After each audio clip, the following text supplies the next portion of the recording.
ولا يشرك بعبادة ربه أحدا.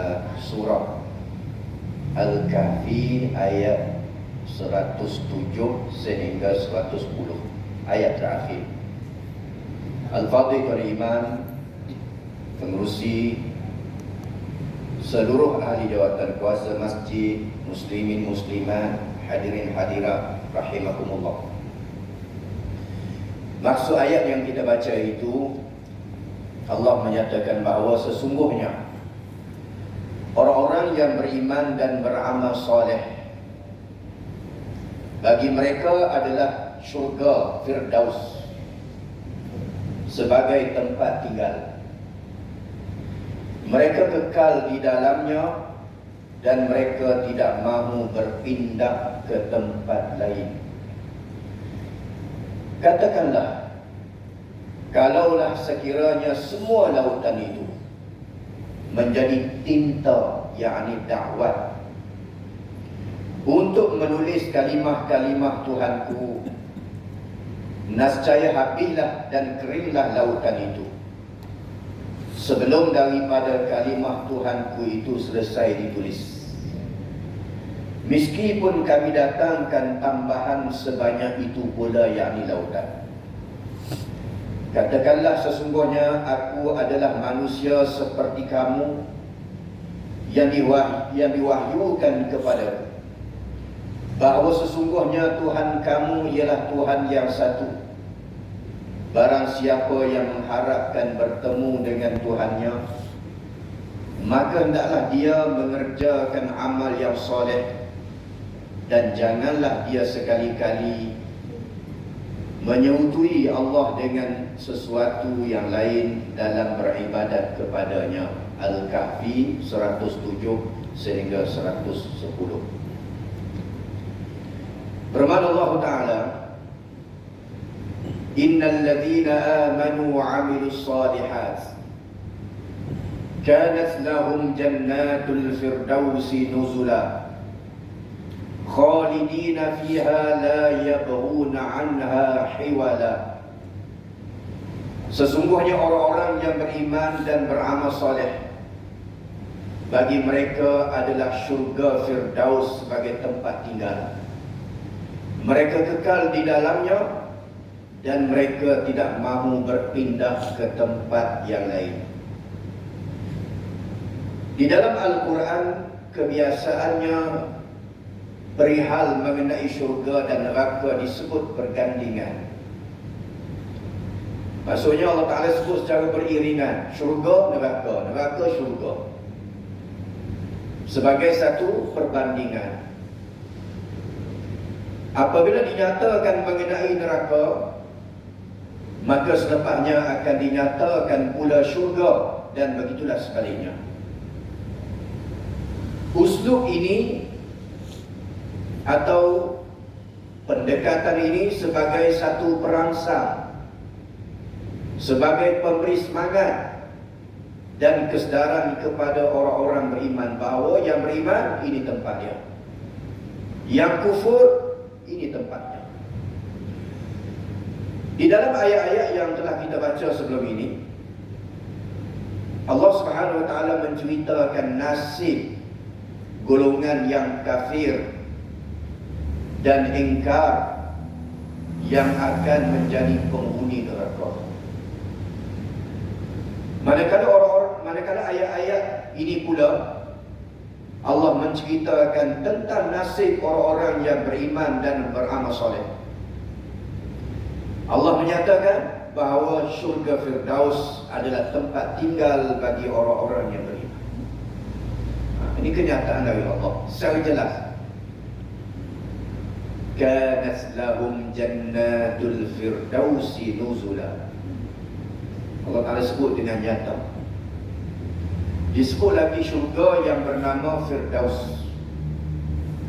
Dan perkara ini disebut dalam hadis yang diriwayatkan oleh Al-Bukhari, "Idza sa'altumullaha al-jannah fas'aluhu al-firdaus fa innahu a'lal jannah wa awsatul jannah wa minhu tufajjiru anharal jannah.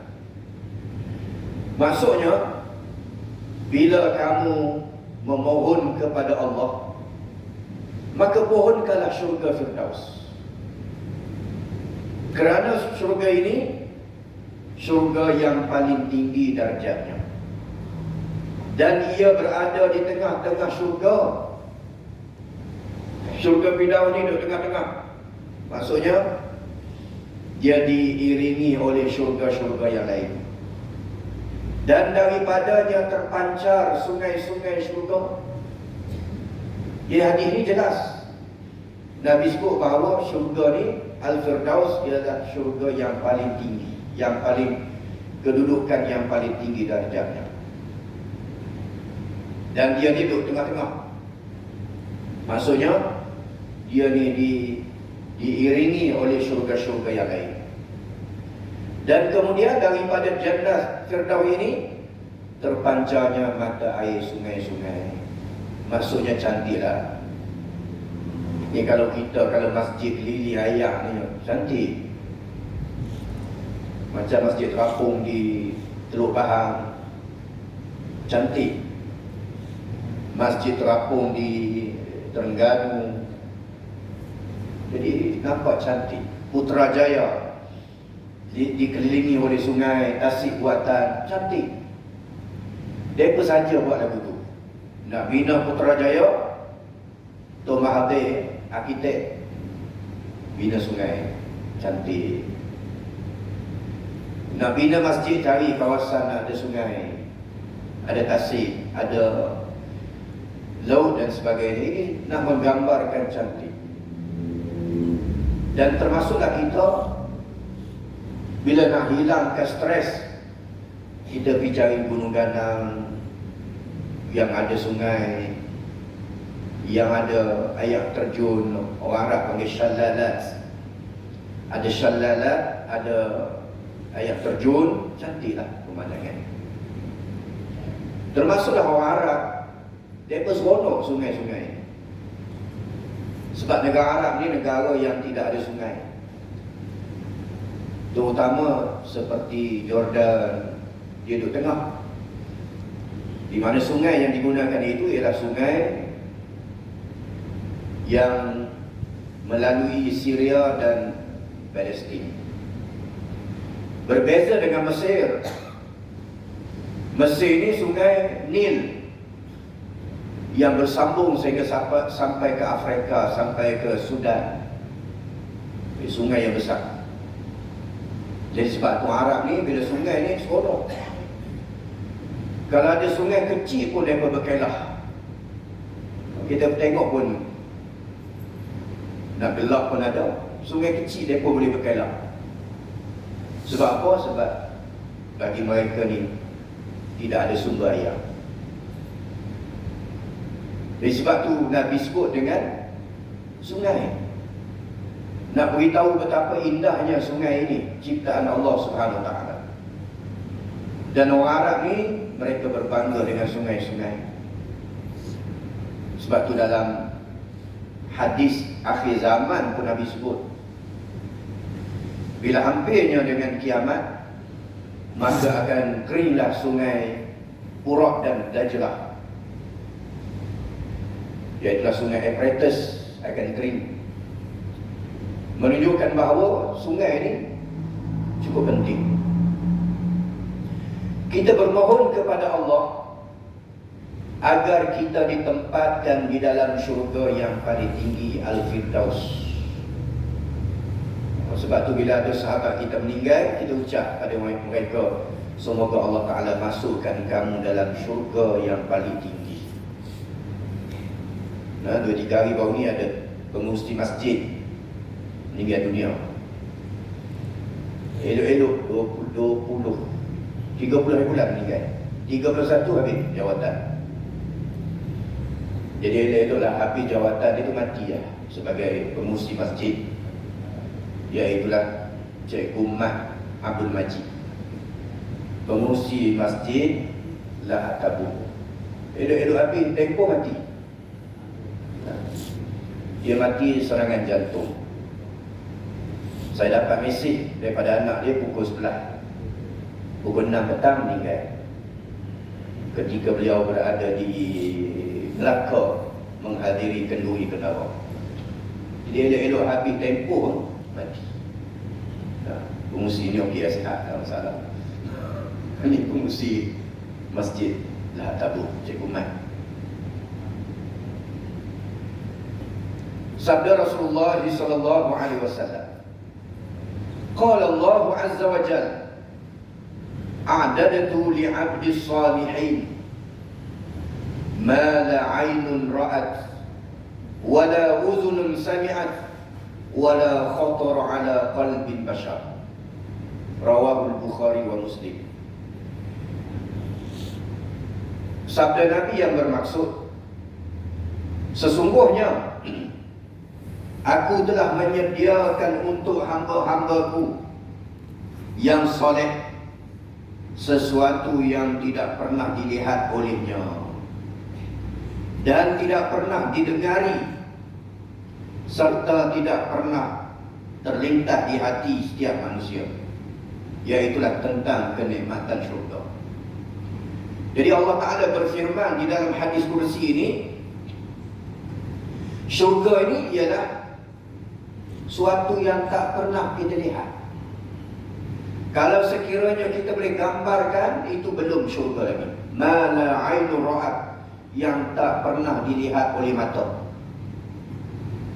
Kalau kita pergi tempat orang tengok, oh gunung hebat tinggi, itu bukan syurga lagi, sebab dia suatu yang tak pernah dilihat. Pergi negara orang hebat, ada salji, itu bukan syurga lagi. Syurga ini ma la 'ainun ra'at, yang tak pernah dilihat oleh mata. Maknanya suatu benda yang cukup hebat. Itu yang pertama. Yang kedua, wala udhunun sami'at, yang tak pernah dengar oleh telinga. Kalau orang cerita sana ni hebat lah, itulah cantik lah, apa semua, itu belum syurga lagi. Syurga ini benda yang tak pernah didengar, nak abad pun tak boleh. Itu makna syurga. Wala udhunun sami'at wala khatar ala qalbi bashar, dan tidak terlintas di hati manusia. Nak fikir pun tak boleh. Bayang, disebut dalam hadis, bagaimana pohon-pohon syurga ini, yang besar pohon ini, sehingga orang yang menaiki kuda, dia akan melepasi pohon itu. Bayangan pohon itu mi'atu sana, selama 100 tahun. Dia punya besar, dia punya lebar, sehingga naik kuda tu 100 tahun, mi'atu sana, baru habis hilang bayangan pokok syurga. Itu baru satu pokok, bayang. Nah, itulah hebatnya syurga. Itu yang Nabi sebut. Sebab itulah syurga ini benda yang tak boleh kita nak gambarkan, tak pernah kita dengar, kecuali melalui sumber Quran hadis, baru boleh terima. Kalau tak ada sumber daripada Quran hadis, khayalan, itu tak boleh terima. Sebab syurga ini dia termasuk dalam as-sam'iyat. As-sam'iyat ialah perkara-perkara yang mesti kita dengar daripada sumber Al-Quran dan Sunnah. Kalau ustaz cerita khayalan ustaz, itu tak boleh terima lagi. Ustaz cerita, dia harap dalam Quran ada, dia harap dalam hadis ada. Itu pun nak kena tengok dulu ayat Quran, ayat berapa contohnya. Hadis Nabi dalam kitab mana, supaya kita yakin. Sebab hari ini banyak ustaz-ustaz plastik, tiruan banyak. Ustazah pun ramai kan, jenis tiruan. Ini masalah. Jadi kita mesti ada sumber. Sebab Allah Ta'ala ni disebut dalam hadis, Inna Allah la yaqbitul ilma yantazi'uhu minal ibad walakin yaqbidul ilma biqabdil ulama hatta idza lam yubqi 'aliman ittakhadha an-nasa ru'asan juhalan wa su'ilu wa aftau bighairi ilmi fa'adallu wa adallu. Sesungguhnya Allah mematikan ilmu dengan mematikan ulama. Bukan dengan cara Allah menghilangkan apa yang kita belajar selama ni hilang, lupa. Tidak. Tetapi Allah Ta'ala menghilangkan ilmu biqabdil ulama, dengan mematikan ulama. 2 hari lepas kita kehilangan seorang ulama, iaitulah Syekh Dr. Muhammad Naim Yassin, ulama Jordan, pensyarah University of Jordan, yang terkenal dengan kitabnya Al-Iman wa Arkanuhu wa Nawaqiduhu, iman, rukun-rukunnya dan perkara-perkara yang membatalkan iman. Baru meninggal 2 hari lepas, Dr. Muhammad Naim Yassin. Dan buku dia ni diterjemah dalam bahasa Melayu, ada dijual. Iman, rukun-rukun dan perkara-perkara yang membatalkannya. Jadi Allah mematikan ilmu dengan mematikan ulama. Ila idza lam yubqi 'aliman, bila ulama-ulama sudah semakin berkurangan, ittakhazan nasa ru'asan juhalan, nascaya manusia akan mengambil pemimpin-pemimpin mereka di kalangan orang yang jahil agama.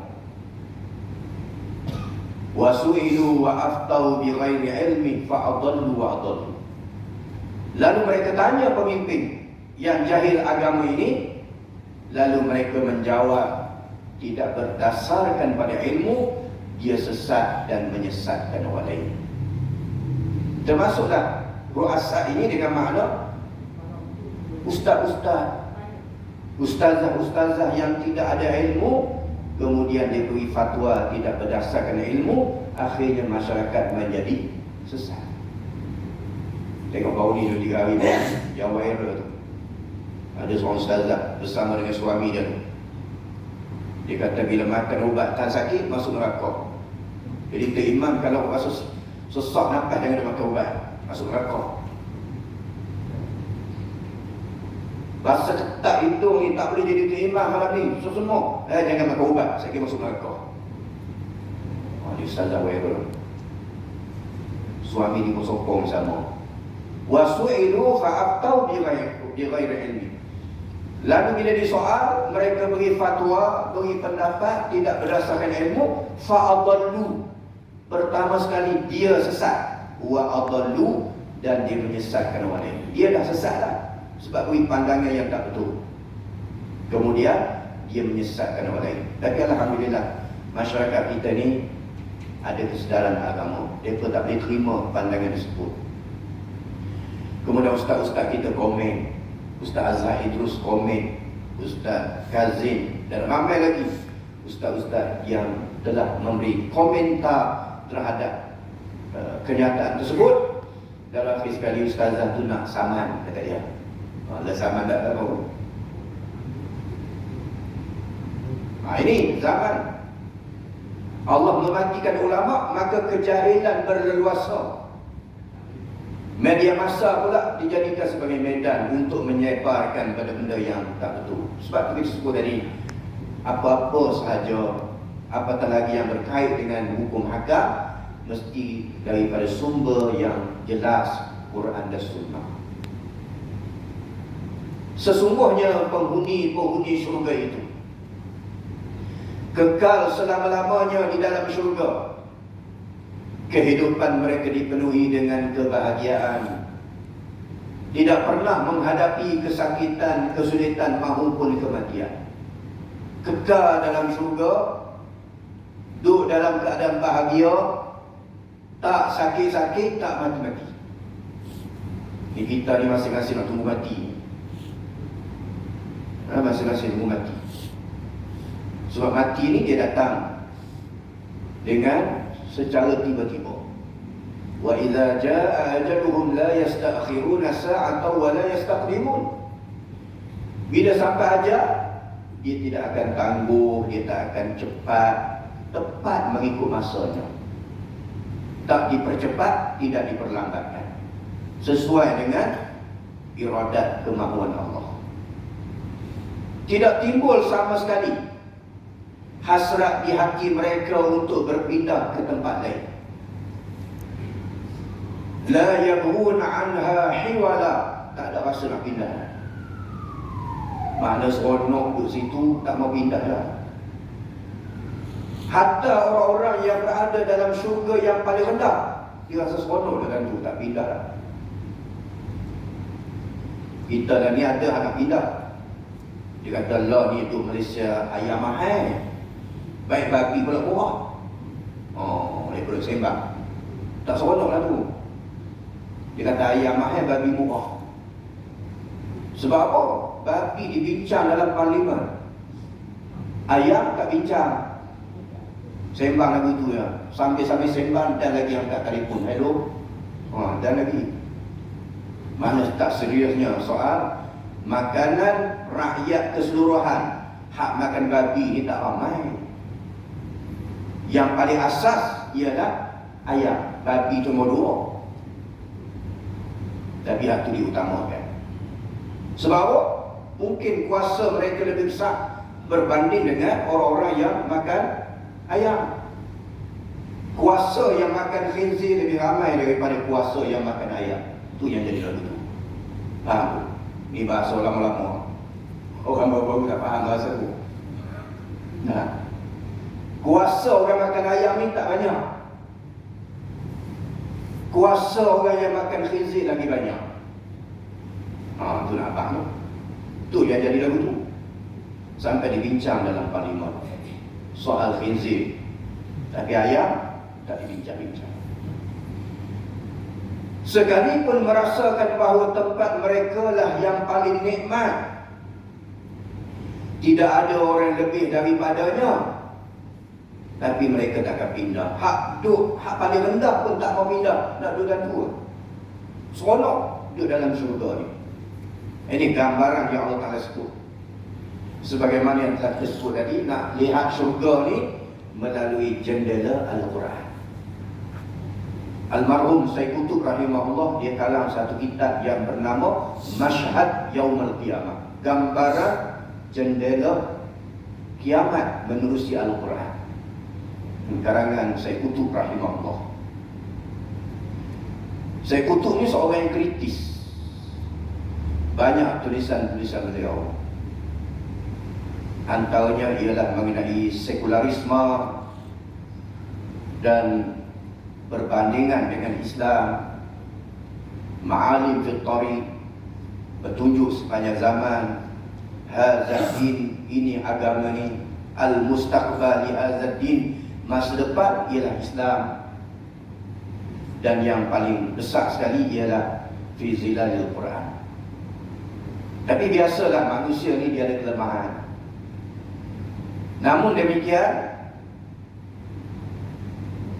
kebaikan lebih besar daripada kelemahan. Gelincir ni biasalah. Memang manusia ni biasa dia gelincir. Kesilapan ni berlaku. Kullu ummati khatta'un, kata Nabi. Setiap umatku ini seringkali melakukan kesalahan. Sama ada sedar tak sedar dia buat kesalahan. Wa khairu khatta'in at-tawwabun, dan sebaik-baik orang yang melakukan kesalahan ialah mereka yang bertaubat. Syekh Qutb rahimahullah, bila beliau menulis kitab Fi Zilal, di dalam mukaddimah Fi Zilal, beliau menyebut al-aishu fi zillil Quran ni'matul la ya'lamuha illa man yadhuquha. Sesungguhnya hidup di bawah bayangan Al-Quran merupakan satu nikmat. Hidup di bawah Al-Quran ini, bayangan teduhan Al-Quran, nikmat, kata beliau.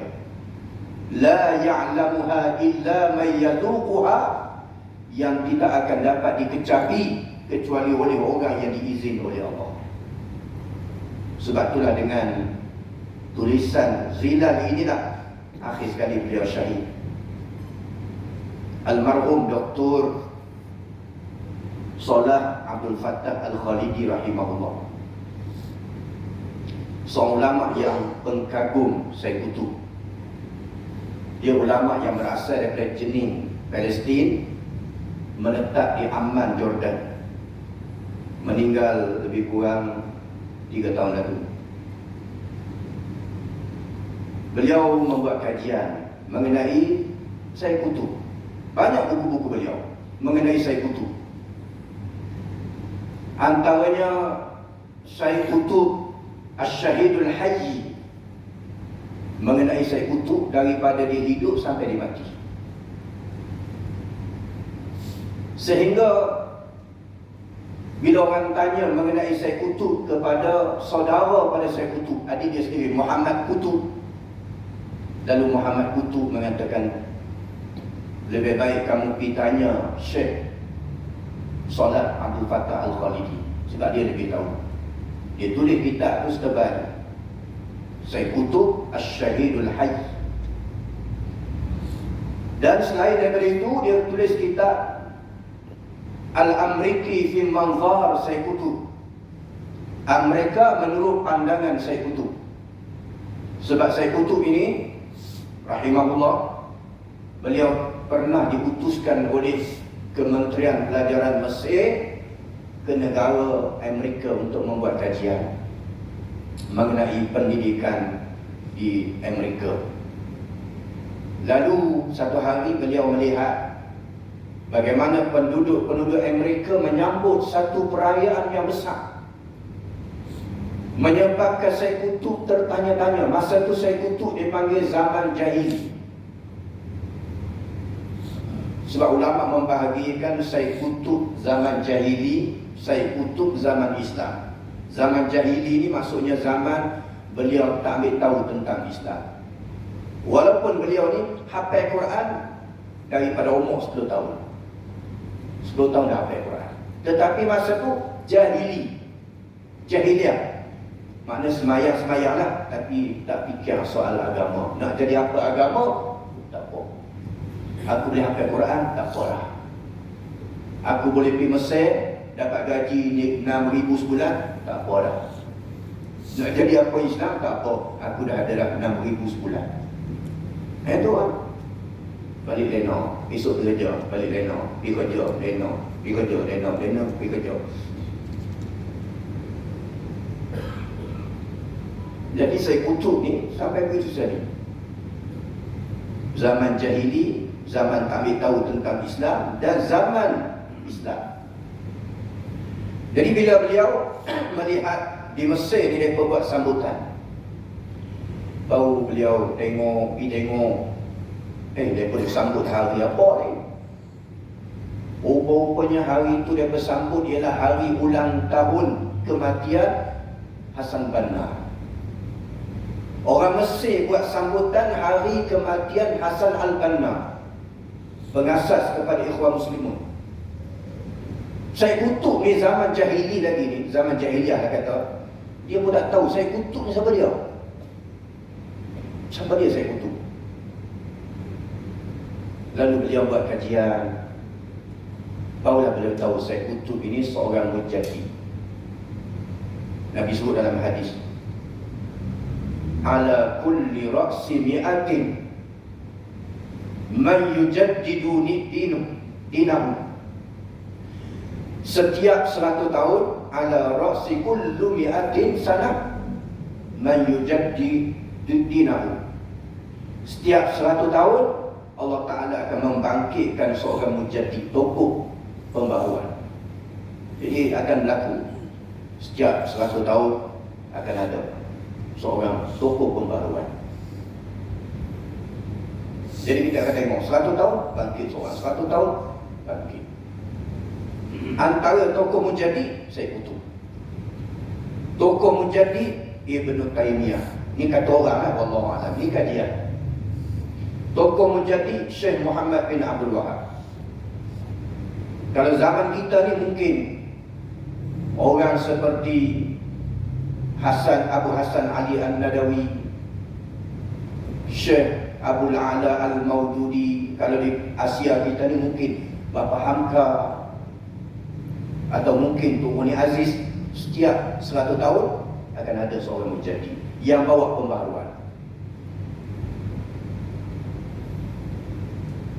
Jadi dia pun cari tahu. Saya Kutub kaji, dia tahu bahawa Hasan Banna ni di Mesir. Barulah dia mengkaji. Akhir sekali beliau tertarik dengan dakwah yang dibawa oleh Hasan Banna. Dan bila Kementerian Pelajaran Mesir panggil balik ke Mesir, lalulah beliau mula terlibat secara langsung dengan Ikhwan Muslimun. Beliau menyampaikan syarahan setiap hari Rabu. Syarahan yang didengari oleh penduduk di Mesir setiap hari Rabu. Dan sehinggalah beliau syahid. Ini yang semangat perjuangan yang ada. Banyak karangan beliau yang kita sebut, termasuklah buku yang bertajuk Jendela Al-Quran, Jendela Hari Kiamat menurut Al-Quran. Jadi nak tengok hari kiamat, kena buka Quran. Nak tengok hari kiamat, tengok hadis Nabi, insya-Allah ada jawapan. Sememangnya nikmat syurga itu berkekalan dan tidak terhingga banyaknya. Kita ni nikmat Allah Ta'ala tarik sikit-sikit. Nikmat kaki, nikmat tangan, nikmat lutut, dia pun kata sakit lutut lah. Nikmat pinggang, dia pun kata sakit pinggang lah. Nikmat jantung. Ini semua nikmat yang Allah Ta'ala tarik pelan-pelan ila arzalil umur, sehingga sampai pada umur yang serendah-rendah. Serendah-rendah ni maksudnya dia jadi kanak-kanak semula. Sebab tu dia tengok orang tua-tua ni semakin tua jadi perangai budak-budak. Kalau dulu masa zaman dulu budak-budak dulu dia nak main kereta mainan, saya kira jadi tua ni macam tu lah perangai. Ila arzalil umur. Firman Allah Ta'ala, Qul law kana al-bahru midada kalimati Rabbi lanafida al-bahru qabla an tanfada kalimatu Rabbi walau jina bimislihi madada. Katakanlah kalau sekiranya semua lautan ini menjadi tinta dakwat untuk menulis kalimah-kalimah Tuhanku, nescaya habislah dan keringlah lautan itu sebelum daripada kalimah-kalimah Tuhan itu selesai ditulis, meskipun kami datangkan tambahan sebanyak itu pula, yakni lautan-lautan yang banyak. Ayat ini menggambarkan kepada kita bahawa ilmu Allah Ta'ala adalah tidak terhingga banyaknya. Sebab tu ulama-ulama ni tak jemu mengkaji. Kita mazhab Syafi'i, kita tahu tu pun banyak tak? Banyak. Baru mazhab Syafi'i. Lepas tu mazhab Syafi'i pula kitab ulama mana? Dia masing-masing ada kecenderungan. Saya ni minat kitab-kitab karangan Imam Ghazali. Semua dia beli. Imam Ghazali, masuk rumah dia tu Imam Ghazali semua. Banyak karangan Imam Al-Ghazali. Tu masih lagi mazhab Syafi'i.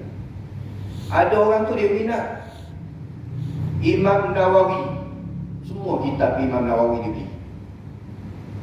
Tu baru Imam Nawawi. Masih lagi mazhab Syafi'i.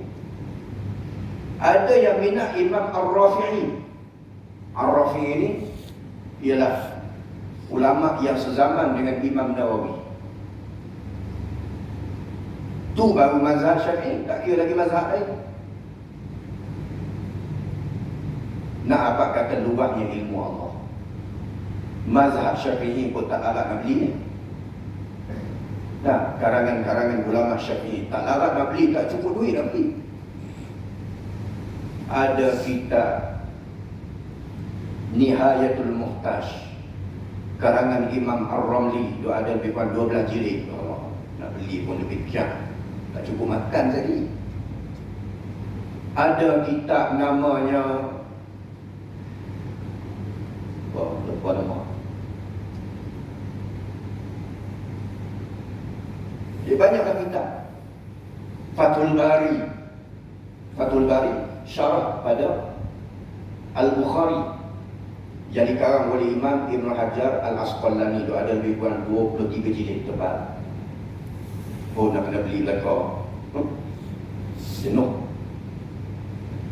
Imam Ibn Hajar ni dia mazhab Syafi'i. Tu baru mazhab Syafi'i. Tak kira lagi lagi main pula mazhab Hanafi.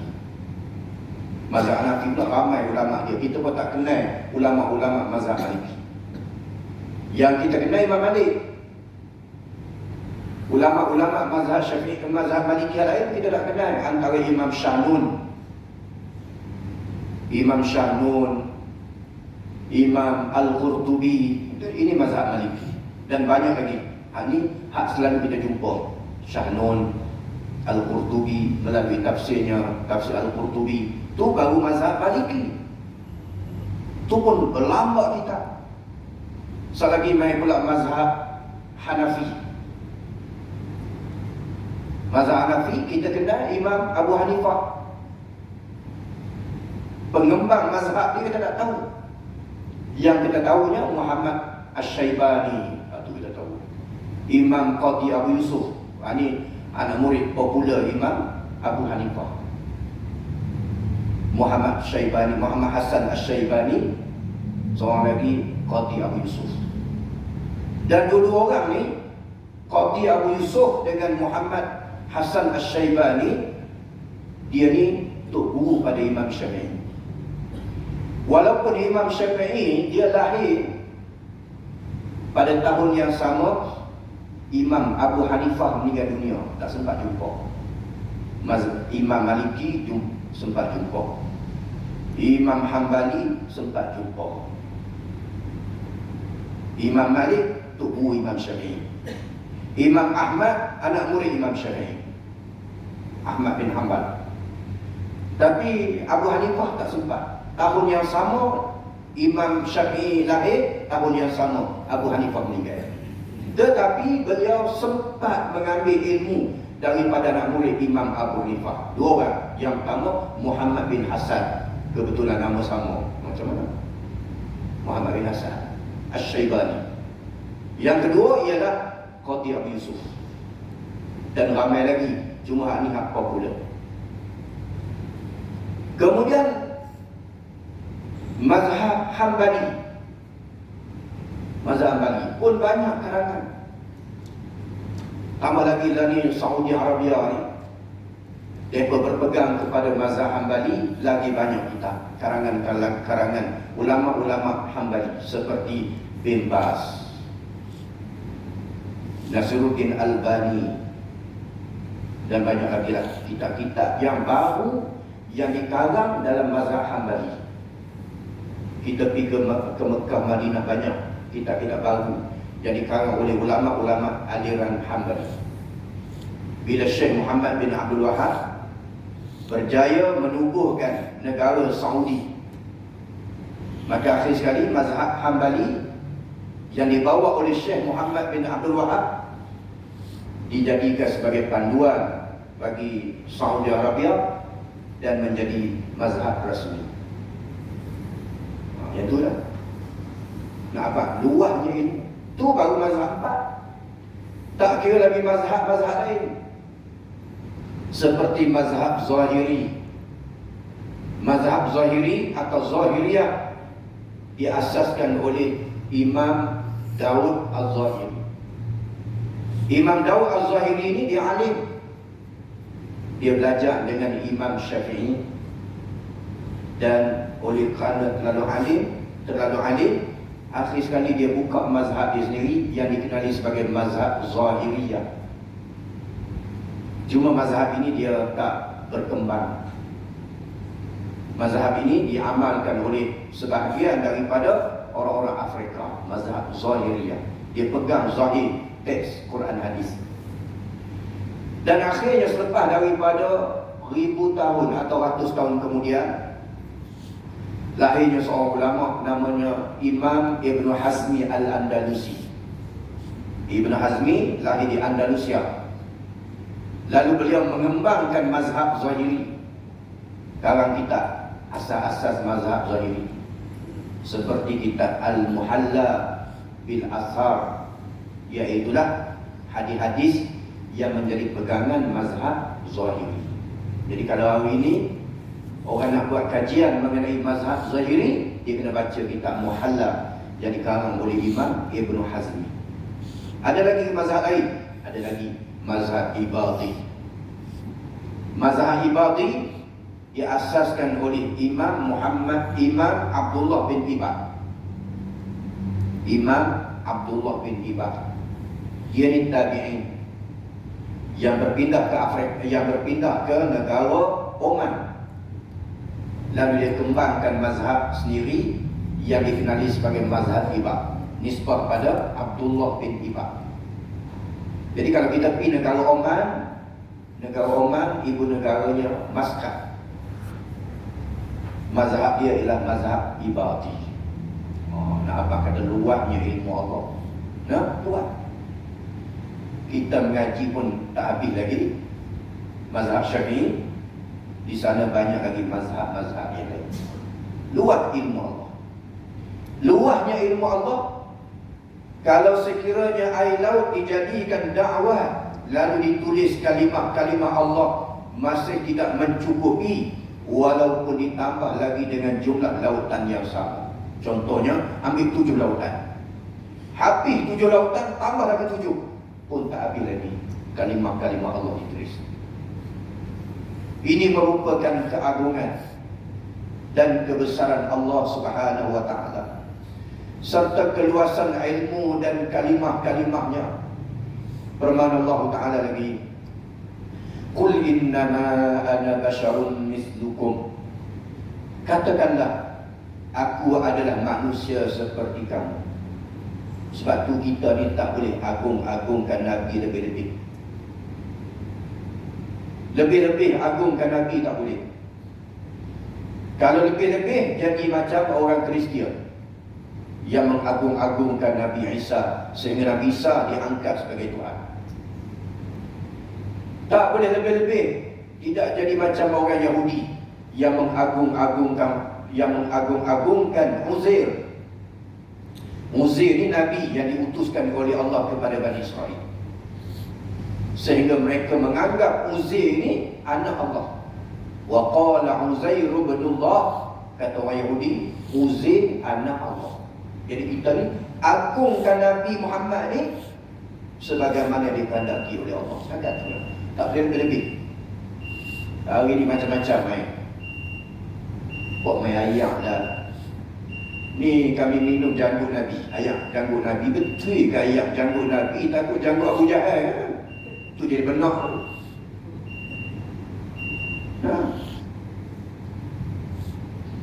Betul ke? Hak jelas Nabi sebut dalam hadis, hak jelas sebut dalam Quran, tak beramai ke janggut. Dalam Facebook.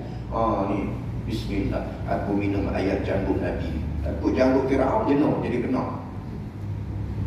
Tak ada nas wari, kecuali ada hadis sampai. Tak apalah, ni tak ada. Jadi kita dah lebih-lebih sangat. Nabi pesan dah, iyyakum wal ghuluw, fa innama ahlakal ladzina min qablikum al ghuluw fid din. Jaga-jagalah kamu daripada sifat ghulu, sifat melampau. Sesungguhnya binasa umat lalu sebab ghulu, melampau. Kristian anggap Nabi Isa sebagai Tuhan. Yahudi anggap Uzair sebagai Tuhan, anak Tuhan. Ini ghulu. Kita ni, ya, Nabi Muhammad berada di tempat yang selayaknya yang dikehendaki oleh Allah. Sebab tu Nabi sebut, innama ana basyarun mislukum. Aku ni manusia sebagaimana kamu. Makan, minum, berkahwin, bekerja, mati, sama sebagaimana kita. Allah menyatakan agar Nabi Muhammad menegaskan kepada manusia bahawa dia merupakan manusia biasa seperti orang lain. bukannya malaikat, jin atau makhluk-makhluk lain. Justru itu tertolaklah pendapat mengatakan Nabi Muhammad itu telah mati, tetapi no, dia masih hidup. Ada pahaman no Muhammad. No Muhammad ni, pahaman ni tak ada dalam hadis, tapi dihidupkan. No di sini dengan makna Islam yang kedua. Yukhrijuhum minadh-dhulumati ila nur. Allah mengeluarkan manusia daripada kegelapan kepada nur, cahaya. Apa dia nur? Iaitulah Islam yang dibawa oleh Nabi. Dia main nur Muhammad, nur Muhammad. Pendapat ni ulama dah tolak. Pendapat pegangan nur Muhammad ni, ulama-ulama Islam dah jawab lama dah. Di Malaysia kita, Asia pun dah bincang lama dah. Pendapat ini tidak berlandaskan kepada Quran. Tak ada nas mengenai Nur Muhammad. Firman Allah Ta'ala, Yuha ilayya annama ilahukum ilahun wahid. Yang diwahyukan kepadaku bahawa sesungguhnya Tuhan kamu ialah Tuhan yang satu. Tak ada dua dalam tiga dalam satu ke, dua dalam tiga dalam satu ke, satu dalam tiga ke. Tak ada. Innama ilahun wahid, Tuhan yang satu. Tak ada Tuhan ayah, Tuhan mak, Tuhan ibu, tak ada. Tuhan yang satu. Perbezaan Nabi Muhammad dengan manusia lain hanyalah berdasarkan wahyu. Satu beza. Dia ni wahyu dan dia ni Allah Ta'ala lantik sebagai Rasul. Lain pada itu sama, makan, minum, sakit, demam. Cuma sakit Nabi ini sakit yang tidak mengurangkan martabat. Sakit yang tidak mengurangkan martabat ini dengan makna sakit yang menyebabkan kita ni bila tengok Nabi jadi nak lari. Oh, mai dah Nabi, lari, bahaya Nabi. Tengok tu sakit, saya sakit berjangkit. Sebab tu riwayat cerita mengenai penyakit Nabi Ayub alaihissalam yang diolah secara tidak betul. Memang Nabi Ayub sakit, tapi sakit yang tidak mengurangkan martabat. Ini dalam cerita-cerita disebut bahawa Nabi Ayub ni sakit yang cukup dahsyat sehingga orang pakat lari, bini lari, pengikut-pengikut dia lari sebab terlalu jijik. Ini adalah tohmah. Dr. Muhammad Asri Zainul Abidin masa tu pensyarah USM, dia karang satu buku yang bertajuk Menilai Kembali Cerita-cerita mengenai Nabi dan para sahabat. Sebab apa? Sebab terlalu tokoh tambah yang banyak. Yang cerita-cerita ini adalah cerita Israeliat. Dan Dr. Asri ini diambil daripada buku yang dikarang oleh Syekh Muhammad Az-Zahabi. Syekh Muhammad Az-Zahabi ini ulama daripada Mesir yang mengarang kitab yang bertajuk At-Tafsir wal Mufassirun. Kita ni boleh sebut Asri tak boleh terima lah kan. Apa saya sebut, beliau ambil daripada kitab At-Tafsir wal Mufassirun karangan Muhammad Az-Zahabi. Boleh baca kitab tu lah. Jangan baca kitab Asri, baca kitab Tafsir wal Mufassirun. Boleh tak? Sebab orang ni bila buat Asri tak boleh terima, apa kita sebut baca kitab lain. Sebab dia banyak rujuk pada kitab itu. Kitab yang dikarang oleh ulama Mesir, Muhammad Az-Zahabi. Banyak cerita tokoh tambah yang menyebabkan kita tengok Nabi ni jijik. Nabi Ayub ni terulah sakit, orang pakat lari, bini lari, sahabat-sahabat dia lari. Ini cerita-cerita ini Israeliat, cerita yang nak memburuk-burukkan Nabi. Termasuk dalam buku yang sama, cerita mengenai ada sahabat yang tak bayar zakat. Tak bayar zakat. Tak bayar zakat ni sahabat ke? Sedangkan sahabat Allah Ta'ala sebut dalam Quran, radhiyallahu anhum wa radu'an. Allah redha pada mereka, mereka redha pada Allah. Takkan orang yang tak bayar zakat ni Allah Ta'ala redha? Maka ini disebut sebagai tokoh utama yang banyak, supaya kita hilang hormat kepada sahabat. Dan cerita-cerita ini kebiasaannya dibawa masuk oleh golongan Syiah. Sebab golongan Syiah ini dia tolak sahabat, kecuali sahabat-sahabat yang menyokong Sayyidina Ali, yang tu dia terima. Kita boleh ikut Syiah. Oh, ada sahabat Nabi sampai tak bayar zakat. Bila main zaman Sayyidina Abu Bakar nak bayar zakat, Abu Bakar tak terima. Main zaman Umar nak bayar zakat, Umar tak terima. Last sekali mati lagi tu. Sahabat ke lagu tu? Ini bahaya. Sebab tu kita kena nilai kembali cerita-cerita yang kita baca. Tengok buku-buku yang berautoriti, bukan buku-buku yang kita pakai ambil muat sahaja. Adalah murah-murah jual di pasar malam, beli. Boleh beli murah, tapi tengok penulis siapa dia. Tanya dulu ustaz-ustaz kita, Ustaz ramai, Ustaz Sarbini ada. Tanya Ustaz Sarbini, ni saya nak baca buku ni, okey dah ni? Dah, tanya dulu, supaya maklumat yang kita peroleh itu maklumat yang tepat, insya-Allah. Akhir sekali penutup, faman kana yarju liqa'a rabbih falyamal 'amalan shalihan wa la yusyrik bi'ibadati rabbih ahada. Barang siapa yang mengharapkan bertemu Allah, dia hendaklah melakukan amal yang soleh. Beramal kena beramal. Yang kedua, wala yusyrik bi'ibadati rabbih ahada. Jangan buat syirik pada Allah. Sembahyang tapi duk pergi buat siap, cari terumuk, ini syirik. Sembahyang tapi duk buat syirik. Duk piara kuda, tanya ni haji, awak piara kuda? Oh baguslah tu Sami tu, haji syirik. Kena jaga tu. Ini menyebabkan amal yang kita buat ditolak, dibatalkan oleh Allah. Bukan setakat amal sahaja, bahkan akidah kita ini terjejas apabila kita percaya perkara-perkara yang boleh merosakkan iman. Wallahu a'lam. Selesailah tafsir surah Al-Kahfi. Bismillahirrahmanirrahim. Alhamdulillah wassalatu wassalamu ala Rasulillah Sayyidina Muhammad wa ala alihi wa sahbihi ajma'in. Allahumma ja'al jama'na hadha jam'an marhuma wa tafarruqna min ba'dihi tafarruqan ma'suma. Rabbana zalamna anfusana wa in lam taghfir lana wa tarhamna lanakunanna minal khasirin. Rabbana 'alaika tawakkalna wa ilaika anabna wa ilaikal masir. Rabbana atina fid dunya hasanah wa fil akhirati hasanah wa qina 'adzaban nar. Wa sallallahu wa sallama ala nabiyyina Muhammad wa ala alihi wa sahbihi ajma'in. Wa akhiru da'wana alhamdulillahi rabbil alamin.